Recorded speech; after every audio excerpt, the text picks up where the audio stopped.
Olá, galera da pós-graduação FMU, um grande abraço a todos vocês. Eu sou o professor Fábio Seschini, coordenador do curso de prescrição do exercício aeróbico e resistido para a prevenção e controle das doenças crônicas.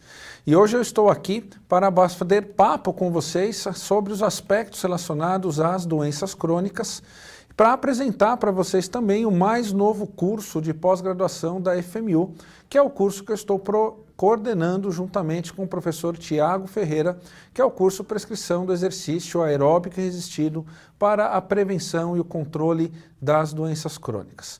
E hoje então, nesta live, nesse bate-papo de aproximadamente 40 minutos, nós vamos conversar um pouquinho sobre aspectos gerais das doenças crônicas e tentar responder uma pergunta: será que nós, profissionais de educação física, estamos realmente preparados para atender esta população? Então eu vou começar esse bate-papo colocando o slide aqui para vocês e, portanto, o nosso bate-papo seria prescrição de exercício para pessoas com doenças crônicas. Estamos preparados para esta tendência? Então, o primeiro ponto que nós precisamos lembrar é que quando nós falamos de doenças crônicas é um nome que nós damos para um conjunto de doenças. Em geral, doenças cardiovasculares, como por exemplo hipertensão arterial, arteriosclerose e até insuficiência cardíaca, doenças metabólicas como por exemplo obesidade, diabetes, esteatose hepática não alcoólica, vários tipos de cânceres também são considerados doenças crônicas, doenças do aparelho locomotor, como por exemplo osteopenia, osteoporose, artrite, artrose, artrite reumatoide, e também doenças ligadas ao sistema respiratório, em especial as doenças obstrutivas pulmonares, como por exemplo a asma, como por exemplo a bronquite e a bronquiolite. Então, quando falamos em doenças crônicas, nós estamos nos referindo a basicamente esses grupos de doenças. E aqui tem uma coisa muito interessante: essas doenças elas têm algumas características importantes. A primeira dessas características é que grande parte dessas doenças nós vamos adquirir ao longo da vida. E todo mundo sabe que existe uma relação positiva entre o aumento da idade e o risco de adquirir e, portanto, desenvolver doenças crônicas degenerativas. E por que grande parte da população vai desenvolver ao longo da vida algum tipo ou alguns tipos de doenças crônicas? Porque hoje nós sabemos que as doenças crônicas têm uma forte relação com o meio ambiente no qual nós estamos inseridos e, portanto, tem forte relação com a forma como as pessoas têm vivido, que é o estilo de vida. Então, essa é a segunda característica importante, que o disparo de doença crônica tem forte relação com o estilo de vida e, infelizmente, a grande maioria da população tem levado um estilo de vida muito mais favorável ao desenvolvimento de doença crônica do que efetivamente a sua prevenção. A terceira característica é que essas doenças crônicas elas passam a ter um elevado grau de mortalidade, principalmente quando não existe um mecanismo de controle efetivo e, portanto, isso pode aumentar bastante o risco de mortalidade. E a quarta característica é que hoje nós sabemos que, principalmente através dos meios não medicamentosos, é possível sim fazer tanto o aspecto preventivo como o aspecto de controle dessas diversas doenças. E um fator nesse meio não medicamentoso, com certeza, é o exercício. Portanto, o que nós começamos a imaginar agora? Que tanto para o aspecto preventivo quanto para o aspecto de controle, a prática regular de exercício, nas mais diferentes formas que o exercício pode ser aplicado, passa a ser um fator importante tanto na prevenção como também no controle dessas doenças crônicas. Tanto é verdade que hoje, para a grande maioria das doenças crônicas, o exercício ele é fortemente recomendado como um aspecto não medicamentoso de tratamento das doenças crônicas. Mas a pergunta seria: qual que é a realidade das doenças crônicas no Brasil? Qual que é o tamanho do problema? Com que nós estamos lidando e qual é o tamanho desse problema? Vamos ver. Hoje nós sabemos, segundo dados da Organização Mundial da Saúde, que na realidade do Brasil está aqui, ó, As doenças crônicas são responsáveis por aproximadamente 74% do número total de óbitos. Portanto, doença crônica mata mais do que o trânsito, doença crônica mata mais do que todas as outras causas de morte somadas. E, portanto, nós podemos enxergar isso neste gráfico de pizza aqui, ó. Essas duas fatias aqui em azul claro são todas as outras causas de morte somadas, que não são doenças crônicas.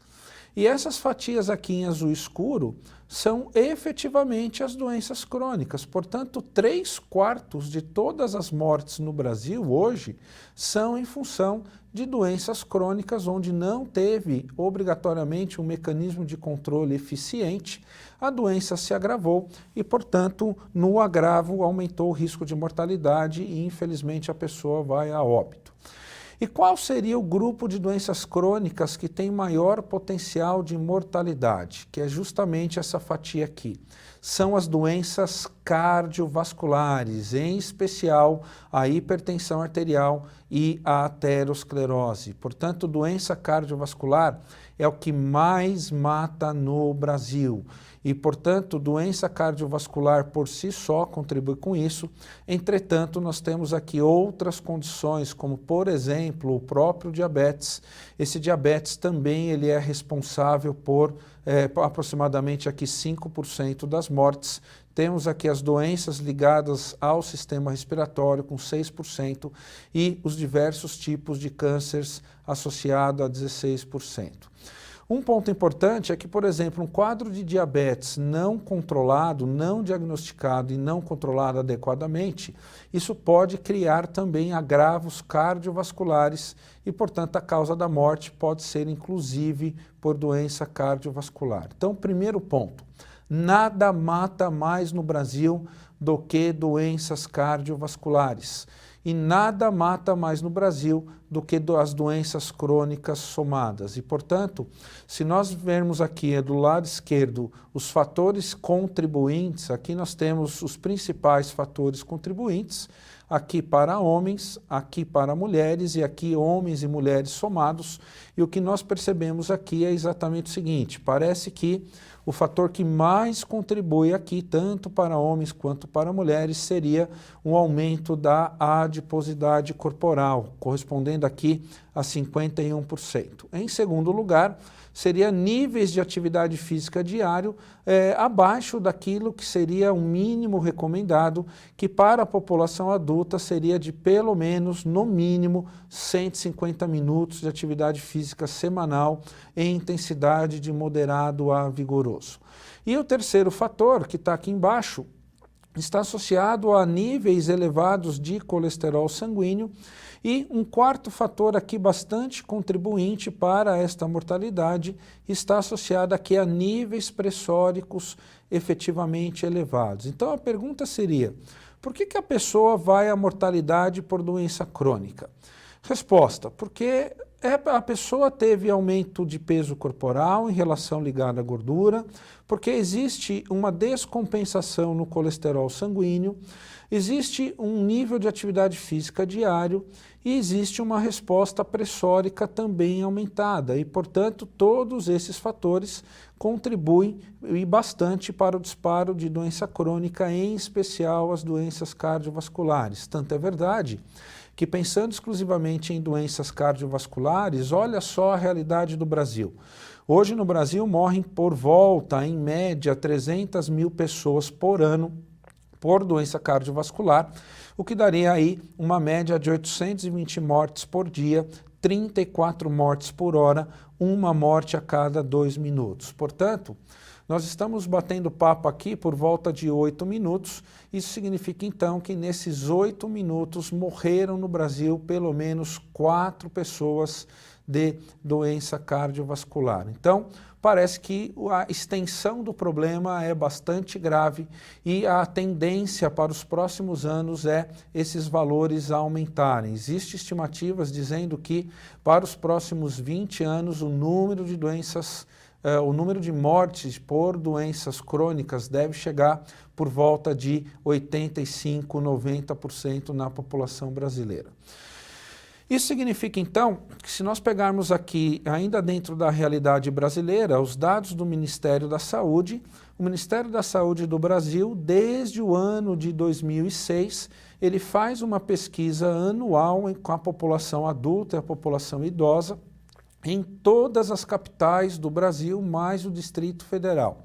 Essa pesquisa nacional, que é chamada de Vigitel, todo mundo pode ter acesso a essas informações, basta ir, por exemplo, no Google e digitar lá Vigitel 2017, que é o mais recente.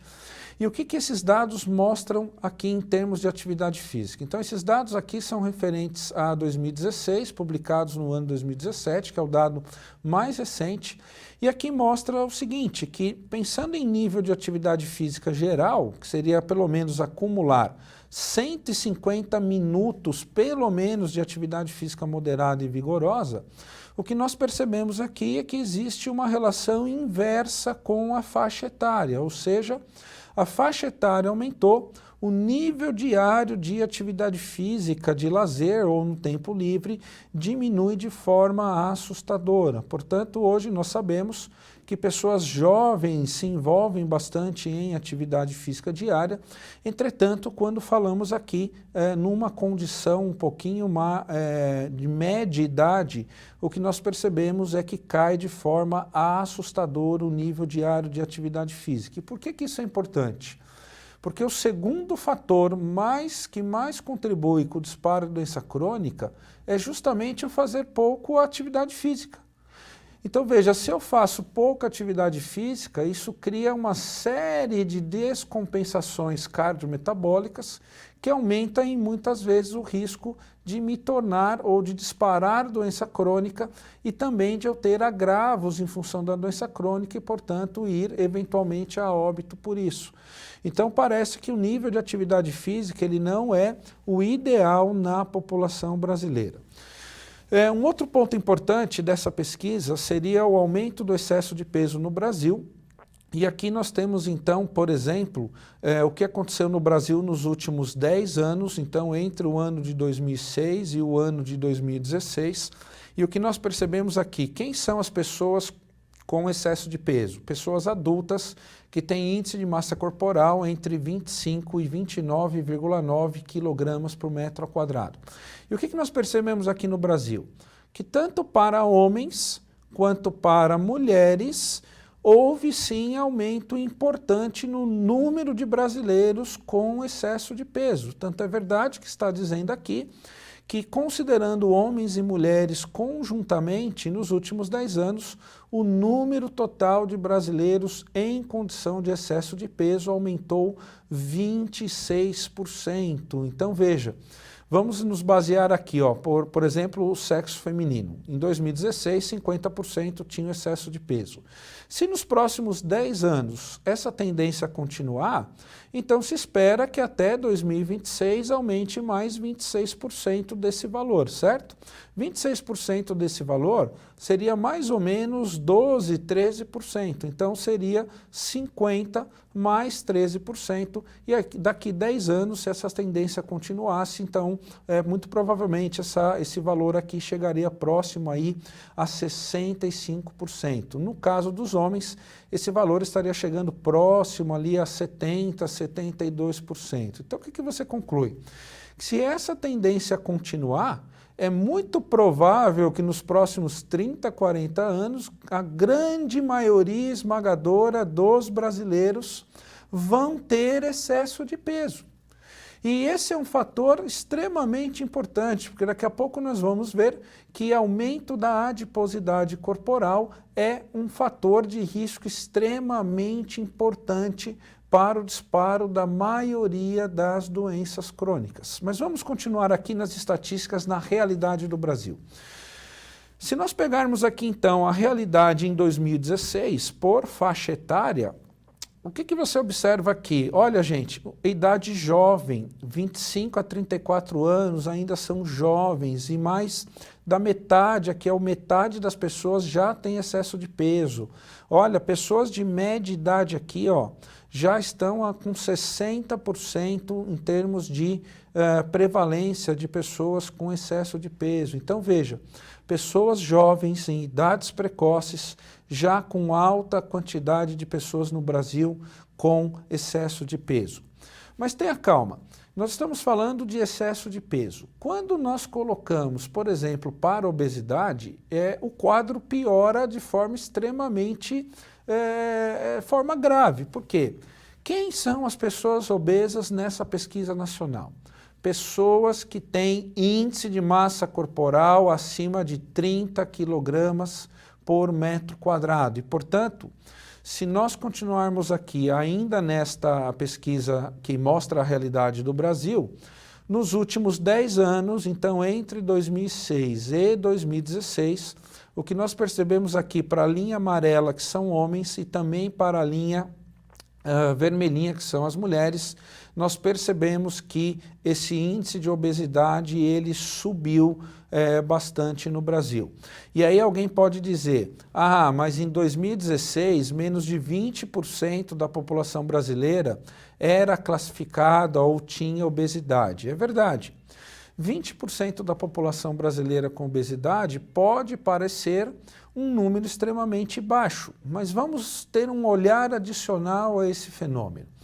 Nesses 10 anos aqui, como nós podemos ver aqui no slide, nos últimos 10 anos o número de pessoas obesas aumentou em 60%. É isso mesmo, em apenas 10 anos o número de brasileiros com índice de massa corporal acima de 30 e, portanto, classificados como obesos, em obesidade, aumentou 60%. Isso, quer dizer, é muito pouco período de tempo para um aumento extremamente expressivo no número de pessoas com obesidade. E o que isso significa? Que antes dessas pessoas serem obesas aqui em 2016, eram pessoas que estavam numa condição de excesso de peso. E, portanto, continuaram vivendo dentro de uma sistemática de estilo de vida bastante deficitária, bastante ruim, e esse nível de excesso de peso ele foi aumentando de forma extremamente vagarosa, de forma silenciosa, e em 2016 essa pessoa acabou sendo classificada com obesidade. Então, se você considerar que a maior parte da população brasileira está numa condição de excesso de peso, é muito provável que, se essa tendência continuar, o número de obesos no Brasil também tende a disparar, e aí tem alguns problemas, porque olha só, se você pegar aqui idades jovens, vamos pegar aqui, por exemplo, meia idade, entre 35 e 54 anos, 55 anos, o que você percebe é que na meia idade aqui, entrando na terceira idade, a prevalência de obesidade ela é muito similar. Ou seja, as pessoas estão entrando numa condição de obesidade em faixas etárias ainda precoces. E a pergunta seria, qual é o problema de eu ter uma população com um nível de excesso de peso aumentado e também com obesidade em termos de fenômeno disparado? O problema é que quando você tem, então, um excesso de adiposidade, é que por ter esse excesso de adiposidade, isso está ligado a várias outras condições paralelas. Então, por exemplo, é muito provável que um indivíduo que tem excesso de peso e obesidade desenvolva ao longo dos anos resistência à insulina. E, portanto, desenvolvendo resistência à insulina, que seria a dificuldade da insulina sinalizar principalmente o tecido muscular, para que o tecido muscular aumente a velocidade de captação de glicose, isso pode, em poucos anos, acabar desenvolvendo um diabetes tipo 2. É muito provável que a pessoa, por ter aumentado a adiposidade corporal, agora tem mais massa, tem mais tecido adiposo, é natural que ocorra também um aumento pressórico, uma vez que o sangue vai precisar nutrir cada vez mais, uma quantidade maior de tecidos e, portanto, tendo que nutrir mais tecidos, só tem um jeito, que é aumentar a circulação de sangue. Para aumentar a circulação de sangue, precisaria ter um aumento compensatório na pressão arterial. Hoje nós sabemos, por exemplo, que o excesso de peso e adiposidade aumenta ou é um fator de risco independente para pelo menos 13 tipos diferentes de câncer. Hoje nós sabemos que excesso de peso e obesidade está ligado a um quadro de desregulação das gorduras circulantes no corpo, está ligado também a um quadro de esteatose hepática não alcoólica, que seria o acúmulo de gordura no fígado, está ligado a doenças ligadas aos vasos sanguíneos, está ligado ao ovário policístico, está ligado, por exemplo, a alterações psicológicas, como, por exemplo, depressão, a alterações renais e também está ligado a ataque cardíaco. Portanto, o que você conclui? Que o excesso de peso e obesidade, em geral, é o start, é o início do disparo de condições paralelas associadas a esse excesso de peso. E, portanto, é muito natural quando você fala de obeso e as pessoas falam assim, o sujeito é obeso, o sujeito tem excesso de peso, então vamos fazer exercício para reduzir a massa adiposa e, portanto, normalizar esses indicadores antropométricos de composição corporal. Isso até é um fator positivo, porque o exercício pode ajudar essa pessoa. Agora, quando você fala das pessoas que têm obesidade, por exemplo, em geral o exercício vai ter que dar conta da redução do peso, mas também do controle da resistência à insulina ou de diabetes. O exercício vai ter que dar conta da redução do peso, mas também do controle do estado inflamatório crônico de baixo grau que envolve as pessoas com obesidade. O exercício vai ter que dar conta da redução da massa gorda, mas também vai ter que dar conta de organizar o nível de gorduras circulantes no corpo. O exercício vai ter que dar conta, mesmo, de redução da massa adiposa, mas também vai ter que dar conta para auxiliar no controle pressórico. Portanto, o que você imagina? Que as pessoas que têm doenças crônicas, e a obesidade é um tipo de doença crônica, a obesidade não é apenas um estado de composição corporal, mas a obesidade é uma doença crônica.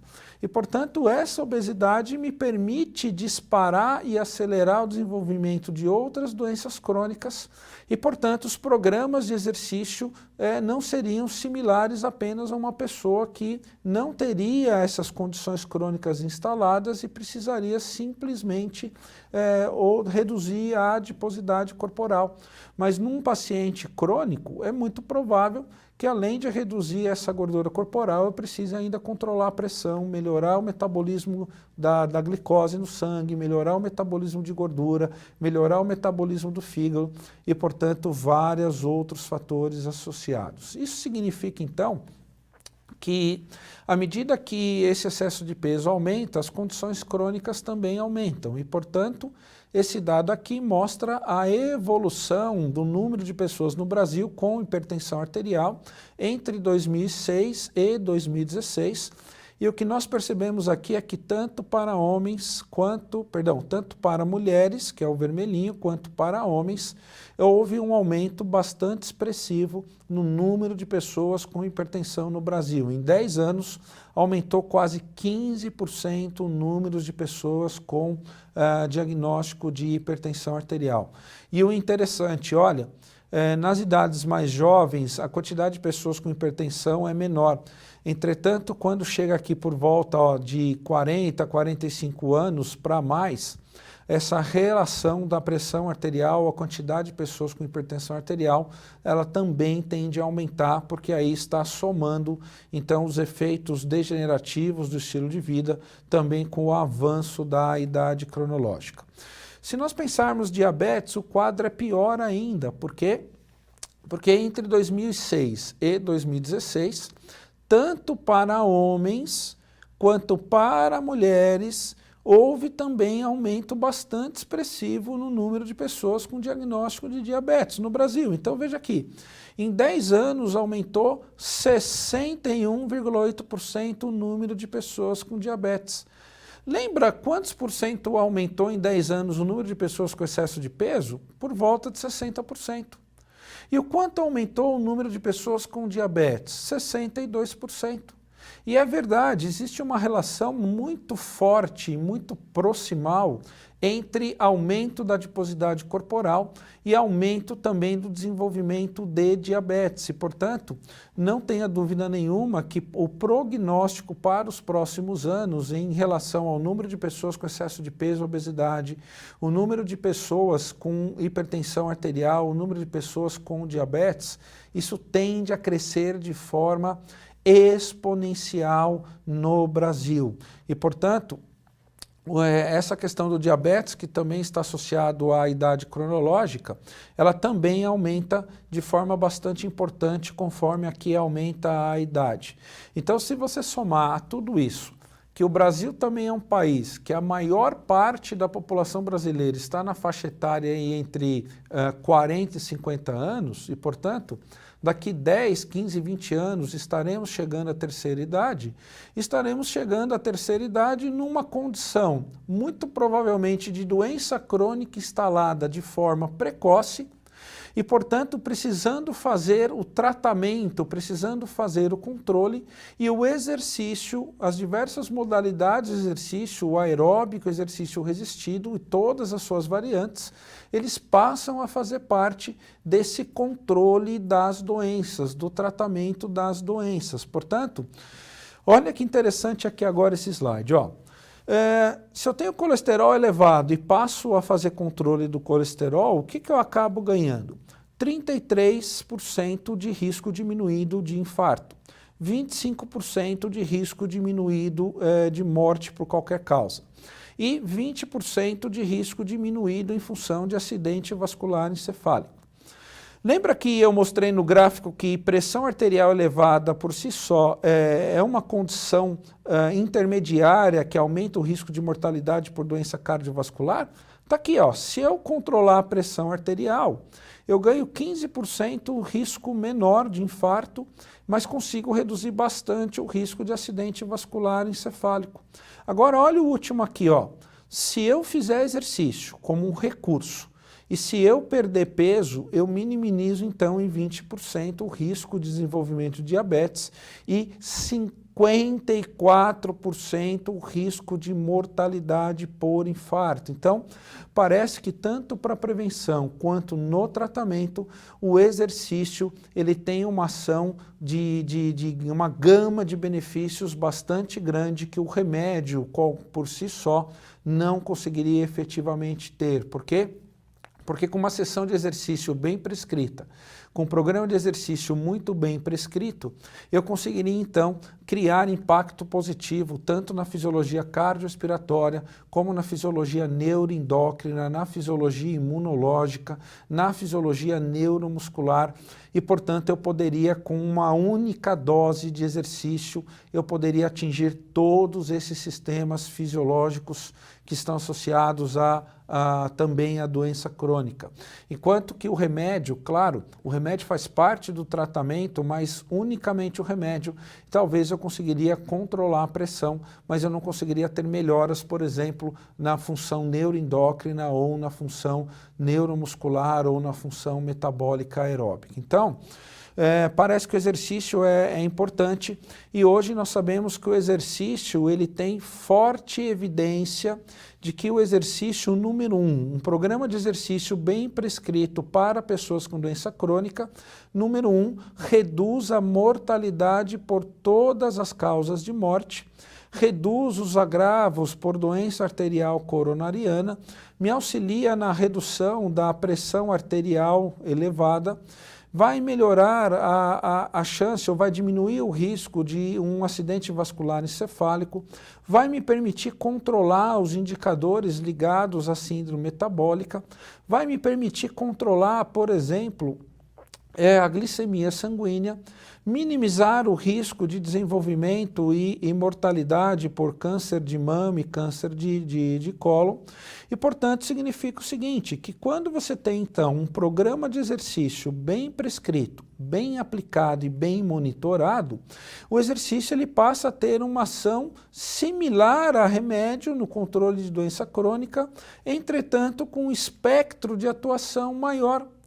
Agora, prescrever exercício para um diabético não é a mesma coisa que prescrever exercício para um indivíduo que tem excesso de peso e quer emagrecer, mas não é diabético.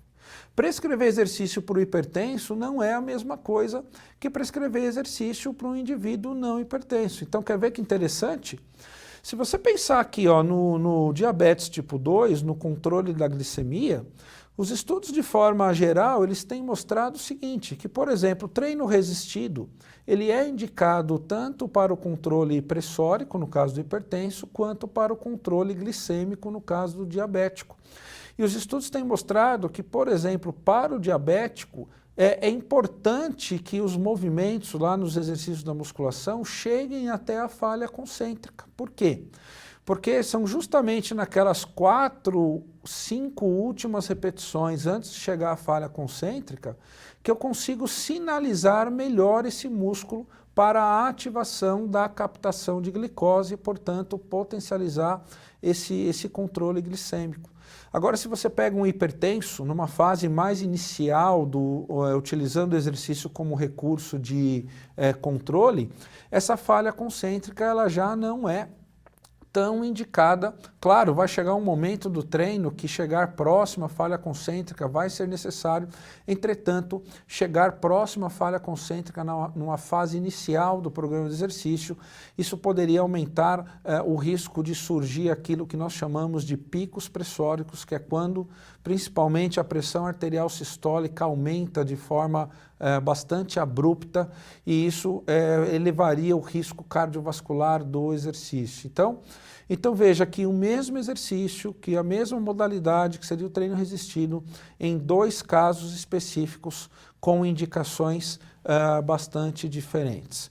E também tem forte evidência de que o exercício no paciente crônico pode levar ao aumento da função cardiorrespiratória e também da função neuromuscular, pode melhorar indicadores de composição corporal, indicadores ligados à massa óssea, à capacidade funcional e também à função cognitiva, principalmente aqueles associados à terceira idade. Então, isso significa que mesmo para os pacientes com doença crônica, existem várias possibilidades de programas de exercício, tanto a nível de prevenção quanto a nível de controle. E, portanto, eu coloquei aqui alguns exemplos que podem ser usados tanto na questão da prevenção, como também na questão do controle. Então é indicado, por exemplo, o treinamento resistido, onde a forma de se colocar em prática o treino resistido mais comumente seria, obviamente, a sala de musculação. Entretanto, existem várias outras formas de colocar isso daqui em prática. Os treinos aeróbicos de intensidade moderada, contínuo, de longa duração. Os treinos aeróbicos variativos. E aqui entra também o treinamento intervalado de alta intensidade, assim como o treinamento funcional, o próprio Pilates e as próprias atividades aquáticas. Então veja, existem várias e várias possibilidades de exercício. Então, por exemplo, exercício resistido, hoje tem trabalhos, por exemplo, com diabéticos, mostrando que exercício resistido com a banda elástica, quando bem prescrito, bem organizado, bem aplicado, eles são também bastante efetivos. Tem trabalhos mostrando, por exemplo, que o exercício usando o peso corporal como forma de resistência, portanto exercícios calistênicos, que eles criam impacto importante na regulação da pressão arterial, na regulação da glicemia e, portanto, poderia ser uma estratégia bastante interessante no controle pressórico e da glicemia. E assim como outras atividades, o próprio Pilates, as próprias atividades no meio aquático e também o treinamento intervalado de alta intensidade. Tanto é verdade que o último posicionamento da Associação Americana de Diabetes, veja, é o posicionamento da Associação Americana de Diabetes para a prescrição da atividade física e do exercício. E a pergunta é, para quem que é direcionado esse posicionamento? Para aquelas pessoas que são profissionais do exercício. E nessa última edição aqui, ó, que foi publicado aí aproximadamente um ano e 4 meses atrás, em novembro de 2016, mostrou exatamente o seguinte, olha aqui, ó, em termos de recomendação de atividade aeróbica, existe aqui a recomendação, então, por exemplo, ó, atividades rítmicas, utilizando grandes grupos musculares, como pedalar, como nadar, como caminhar. E aqui está dizendo o seguinte, também pode ser feito de forma contínua ou no formato HIIT. Então veja, é a primeira vez na história da literatura mundial que o treino HIIT aparece escrito nominalmente que ele pode ser indicado para um grupo especial, que nesse caso são os diabéticos. Tanto é verdade, ó, que voltando aqui para o slide, está dizendo aqui, olha, na progressão do exercício, por exemplo, está dizendo aqui, ó, na progressão do exercício, que pode ser dado uma ênfase maior na intensidade vigorosa nos treinos aeróbicos, se a condição primária não houver contraindicação, ou seja, se não houver contraindicação para o diabético, para exercícios de intensidades maiores, que o treino HIIT ele é recomendado. Então eu começo a me perguntar, será que nós poderíamos, por exemplo, prescrever o treino HIIT para um diabético? A própria Associação Americana de Diabetes diz que sim, que ele é recomendado. Mas com certeza, primeiro eu preciso ver se tem contraindicações. Segundo, eu tenho que entender um pouquinho de HIIT para saber como prescrever, como organizar esse treino HIIT. E a mesma coisa para os treinos aeróbicos tradicionais ou os treinos resistidos tradicionais. Então, o que nós percebemos? No ano de 2016, eu juntamente com o professor Ailton, que é coordenador geral dos cursos de pós-graduação da FMU, ao lado do professor Mário Charro, nós fizemos um trabalho com mais de 600 profissionais formados em educação física, que trabalhavam em academias de São Paulo, e nós fomos pesquisar se esses profissionais eles sabiam as recomendações básicas, veja, as recomendações básicas de prescrição do exercício resistido e exercício aeróbico para vários grupos populacionais. Então, para idosos saudáveis, para adultos saudáveis, perdão, para idosos, quando o objetivo fosse emagrecimento, ou quando o objetivo fosse o controle de alguma doença cardiovascular, ou alguma doença metabólica, como por exemplo a própria obesidade, o diabetes e a esteatose hepática não alcoólica, doenças ligadas ao aparelho locomotor, como artrite, artrose, osteoporose. E o que nós encontramos de resultados? E isso é interessante, presta atenção agora. Esses primeiros percentuais aqui, esses números são percentuais. Esses primeiros percentuais se referem às recomendações de exercício resistido. E mostrou exatamente o seguinte, ó.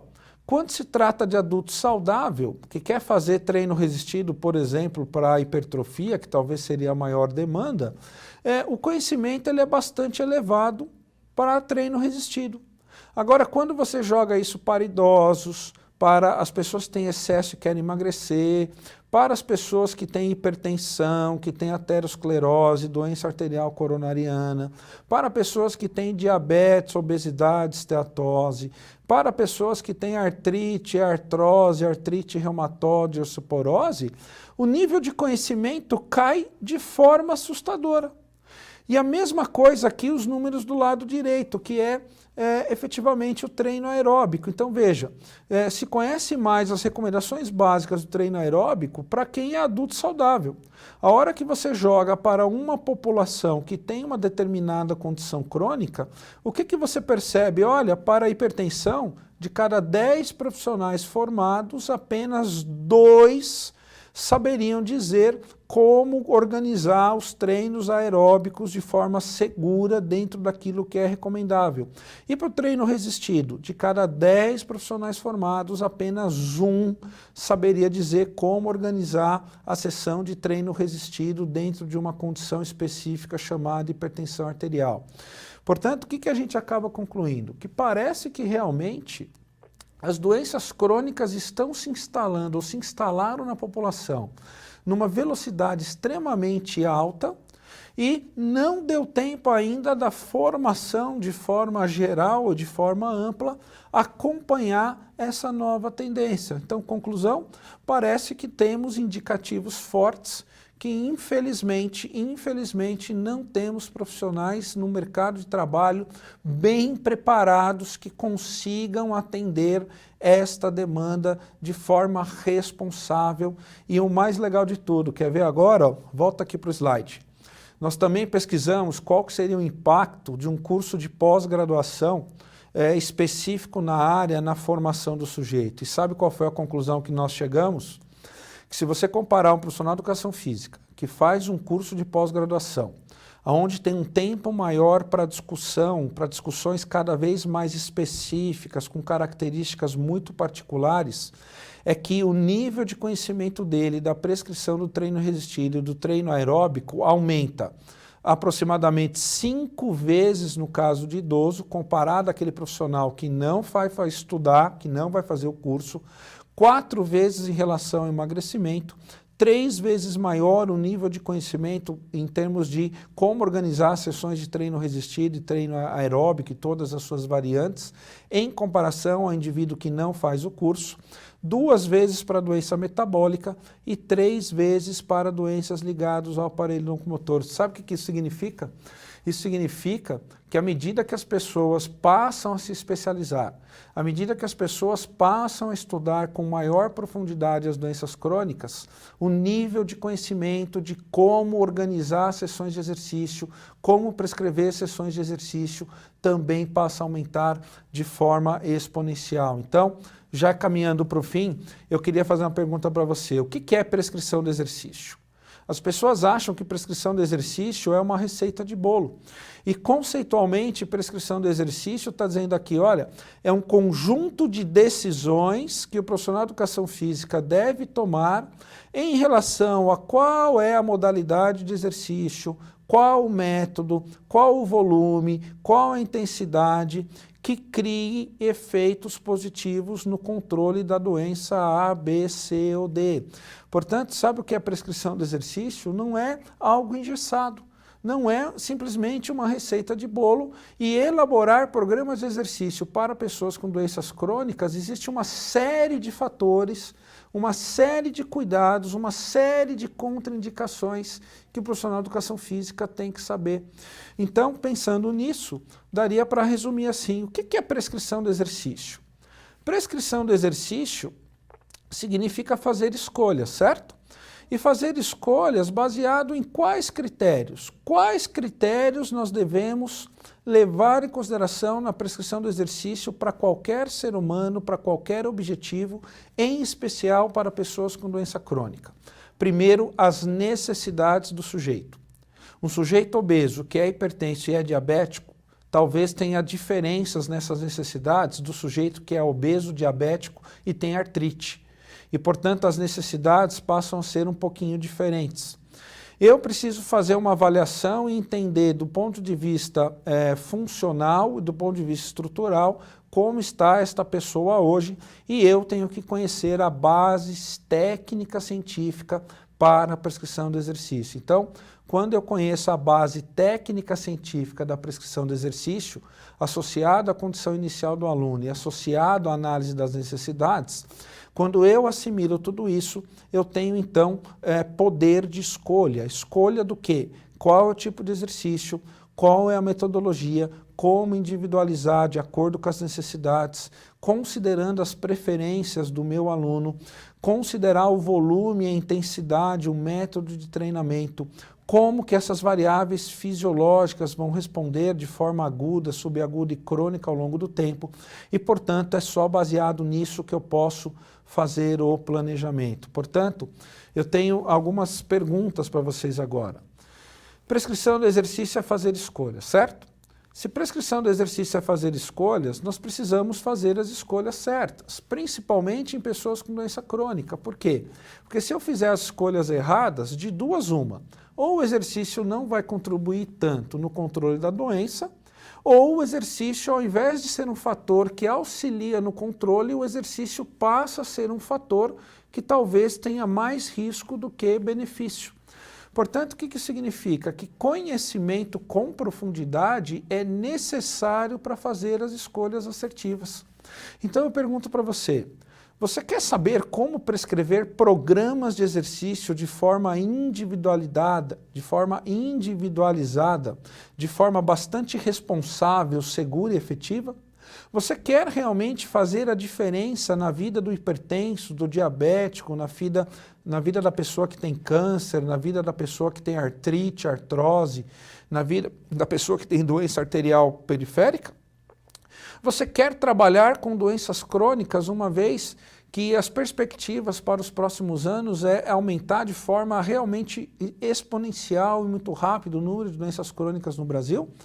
É por isso que a FMU, eu e o professor Tiago Ferreira, o famoso Peixe, em comunhão com o professor Ailton Figueira Júnior, o professor Mário Charro, coordenadores gerais dos cursos de pós-graduação da FMU, nós estamos lançando e as inscrições estão abertas para o mais novo curso de pós-graduação da FMU, que é o curso Prescrição do Exercício Aeróbico e Resistido na Prevenção e no Controle das Doenças Crônicas, que tem como objetivo te ensinar não apenas as recomendações, mas te ensinar como organizar programas de exercício a curto, médio e longo prazo, utilizando todas as modalidades de exercício como suporte para ajudar a vida desta pessoa.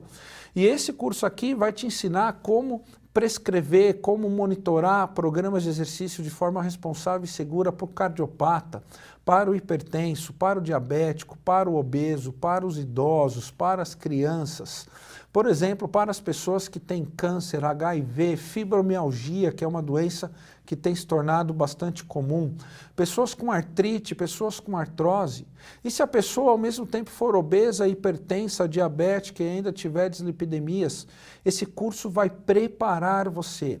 Ele vai te dar todo um know-how de conhecimento para que você saia do curso preparado para organizar, prescrever, aplicar programas de exercício para pessoas com doenças crônicas e o exercício ter como fator importante de controle. Então, eu gostaria de convidar todos vocês para poder conhecer um pouquinho mais de perto esse curso, acessando aqui o nosso site www.posfmu.com.br e lá no site da FMU você pode acompanhar a grade horária desse curso, você pode acompanhar as disciplinas desse curso, você pode ver os professores que vão ministrar aulas nesse curso, que sem dúvida nenhuma são os professores mais bem gabaritados da atualidade para se trabalhar com pessoas crônicas associadas à prescrição do exercício. Então acesse agora o nosso site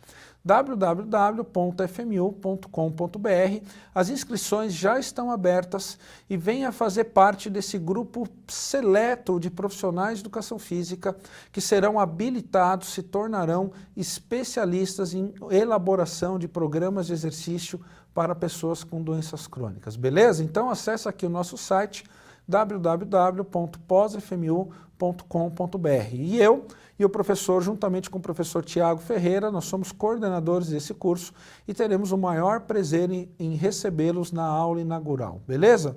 Um grande abraço a todos, nós vamos ficando por aqui, espero que vocês tenham gostado desse bate-papo e espero que você reflita um pouquinho sobre este bate-papo, sobre esta realidade brasileira, aqui no Brasil, porque com certeza é um dos grandes nichos de atuação do profissional de educação física são as pessoas com doenças crônicas, ok?